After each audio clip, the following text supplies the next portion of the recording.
Plugged in together, here's what's new. From a co-op straight to you.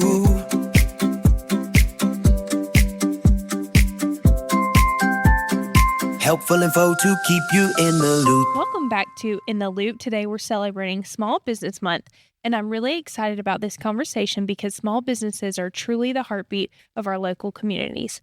Joining me is Maggie Reenstra, the Community and Economic Development Coordinator here at Coweta-Fayette EMC.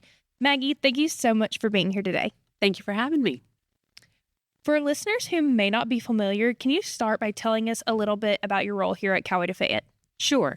So on the economic development side, I work with businesses to either recruit them here, locate, or for existing businesses, I will help them figure out how to expand in place, put them in touch with the right people to find new workforce, whether that's a high school intern all the way up through getting someone trained through the technical college.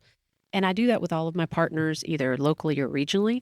And then on the community side, I get to work a lot with our schools, teaching electric safety to our younger kids, all the way up to finding resources to bring in either an engineer or a physicist or someone specializing in solar into some of our high school environments if they're working on a project. Maggie, I know you're a Georgia Tech grad, but what drew you to this economic development work?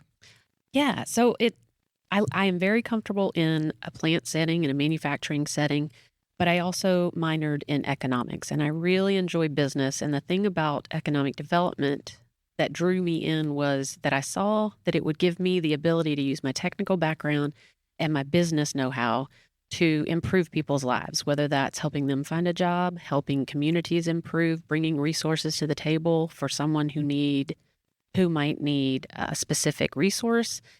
So it's a wonderful combination of my experience and my skills that really fulfill me in terms of serving community and other people. I gotcha. And you mentioned resources. What resources are available locally that business owners may not be aware of? Sure. So obviously, every community has a chamber of commerce, and we have some great ones.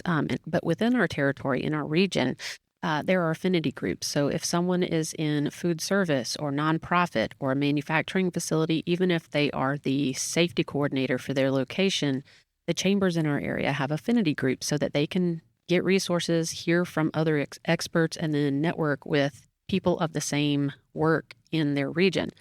There's also the Georgia Economic Development Association based in Atlanta, and they bring all kinds of resources from the Department of Labor if someone needs to recruit and hire and train, to our technical colleges who are both located within our communities with specific programs, but they can also come in and do training specifically for one of our industries or their employees that they will tailor to them. So part of my job is networking and building relationships with all of those resources so that when one of our small businesses calls in with a need, I know exactly who to share their contact info with. And you also help on the energy side. Can you go into that a little bit about the energy audits that your group offers here? Absolutely. So as a resident, I get my bill every month, and sometimes I notice that it's gone up or down. And the same thing happens with our small businesses. And for small businesses, an increase in their power bill of 5 or 10% can really affect their bottom line for that month. So when small businesses call in and they ask for help on whether their bill is too high or they want to expand, something like that, the first thing we will do is a digital audit. And I pull down all of their data, and I can see every 30 minutes or every hour or months at a time what their usage was. And from that, I try to hone in and say, okay, maybe there's an issue in this area, or maybe you have these lights on 24/7 when they really only need to be on overnight. That's our first step. And then if it goes from there and they're really having troubles, we can also walk through and help them identify areas within their manufacturing plant or their retail location where there might be an issue that we need to look at efficient operation, proper insulation, things like that. So we'll do these different levels of audit. And then for some of our bigger customers, we do have resources, again, from the state level, and they will come in and do a professional audit and research either during a day or over a long period of time to help them figure out where they need to improve their energy efficiency. And that helps them save money. And it also helps us by helping us to improve grid reliability because they're not using more power than they need to do their business. Mm-hmm. So, Maggie, do you work with these businesses on a one-on-one level, or can they access this information online? Can you give us a breakdown of how this works? Sure, absolutely. So our businesses can access this information online. And if you have issues, you can call our customer service department and they can direct you to the place on the website. But if you go in there and you want to log into your account, there will be a section that says view my usage. Mm-hmm.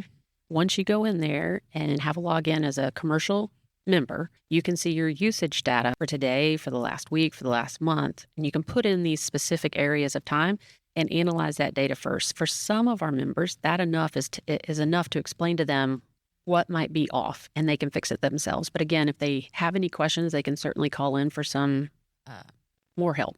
Okay, awesome. And for someone listening who might own a small business or they might be thinking about starting one, what makes Coweta and Fayette County a good place to grow? That's a great question. So as we have always known, the south side of Atlanta hasn't gotten a lot of attention, and that hasn't always been bad for us. Mm-hmm. But the best part about it is that we still have some land. We have a great population of folks and wonderful school systems. So if you're looking to locate a business here, there is going to be a place for you. There is going to be a customer base for you. If you're working with the right people, the schools, the Department of Labor, things like that, then you're going to find people to also work in your business. So our area of the Metro Atlanta section is great because we have all the same resources.